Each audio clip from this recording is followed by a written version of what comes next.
What is the biggest unsolved mystery? The person or people who invented Bitcoin under the name Satoshi Nakamoto has never come forward. There's a balance of around $40 billion in their wallet that has not been claimed. The placebo effect. This is a minor miracle, and it's insane to me that it's glossed over so easily. You can literally be cured of an ailment just by convincing your brain that you took medication for it. AKA our brains and beliefs can literally change our experience of reality fundamentally. The Taman Shad case. Man found dead on a beach in the countryside outside Adelaide in 1948.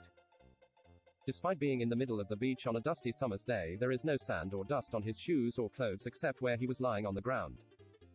All the labels have been cut out of his clothes, and description and dental records match no known person. Even more than 70 years later, there is just no one who in any way fits who was known to exist in any other context.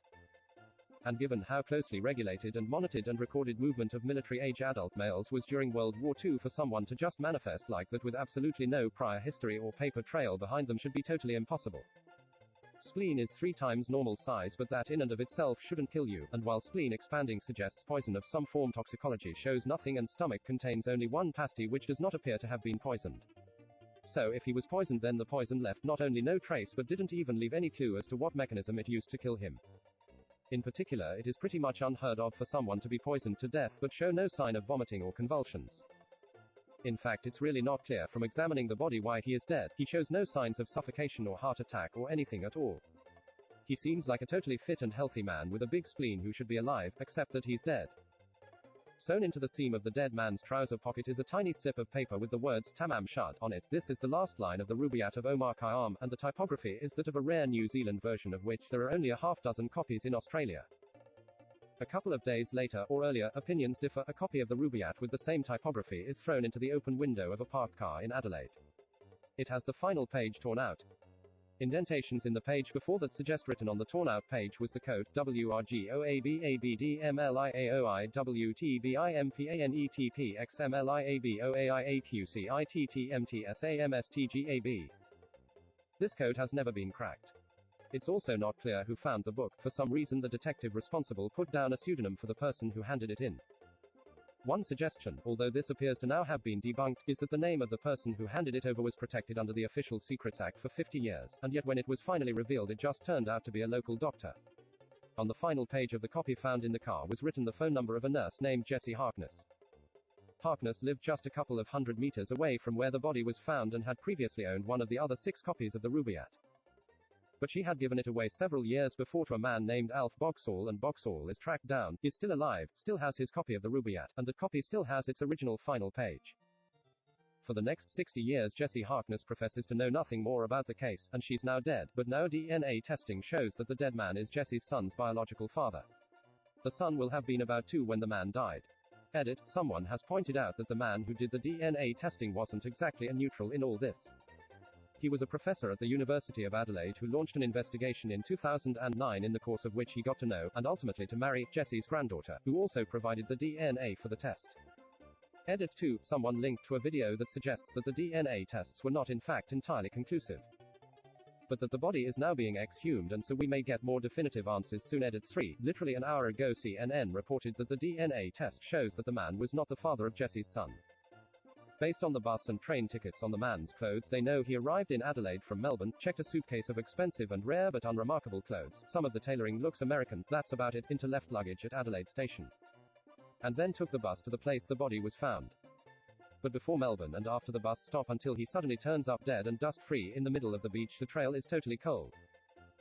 Those clothes in the left luggage office have the name Tekin sewn into them. An exhaustive search of all Tekins in all English-speaking nations reveals that all of them are accounted for. It seems likely that Tekin is a made-up name.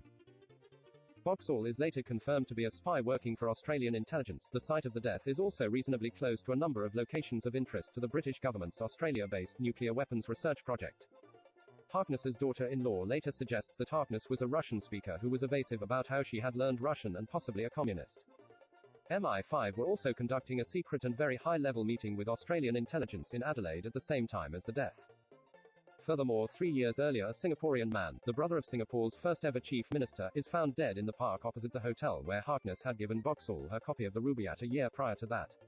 He was stabbed to death and had a copy of the Rubaiyat, a more common printing of it, placed over his chest. This case is never solved either.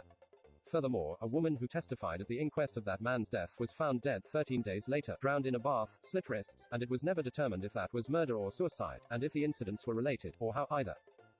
And then a year later, a local man who had become obsessed with the Taman Shad case is found unconscious in a sack next to his dead 2-year-old son. Both have been seriously assaulted and had been missing for 4 days. The father is admitted to a mental hospital. Meanwhile, someone sends a series of threatening phone calls to the boy's mother, and to the mayor of the local town, demanding that they cease investigations, and a masked man tries to run the mother down in a car. This case is never solved either. And then in 2011 this ID card randomly turns up in someone's dead father's possessions for a young American sailor called H.C. Reynolds, issued in 1918, so nearly 30 years before the disappearance.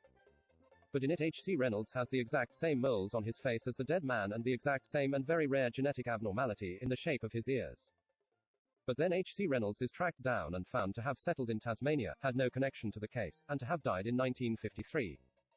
Edit, someone reminded me of another fascinating detail. He had the very specific body musculature and toe shape of a professional dancer, but there were no missing professional dancers.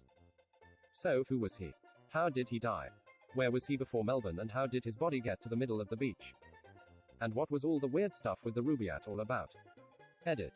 Amazingly, this case was solved literally today. Like an hour ago. The man's name was Charles Webb, and he was an Australian bloke who had disappeared a year before. Although this answer still raises further questions in the general vicinity of what the hell was he doing and what the hell happened. It does, however, prove that Webb didn't father Harkness's son, so it's actually possible that Harkness was telling the truth about knowing nothing at all about the case, although the Rubaiyat edition stuff is a weird coincidence if so. The Chicago television hijacking is my fave. In 1987, a Max Headroom impersonator interrupted a doctor who repeated by exposing his ass, getting paddled by a woman, and making fun of Coca-Cola for 1.5 minutes.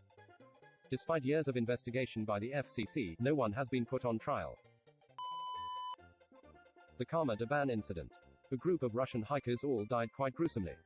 One young member of the group survived, saying the hikers had bled from their mouths and eyes, and that when she got close one of them chased her. It is theorized that they may have walked into a toxic gas cloud.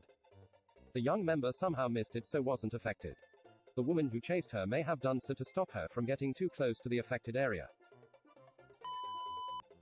Who the hell tampered with the Tylenol back in 1982 that happened in Chicago? Like PPL randomly died because of that.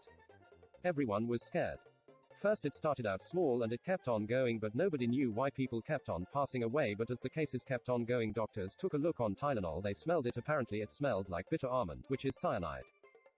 So then it clicked in their mind that something was put it in them, and after that the company caught wind of it and have taken out of the shelves for quite a while. This one of the reasons why tamper-proof exists, just in case if something like this happened.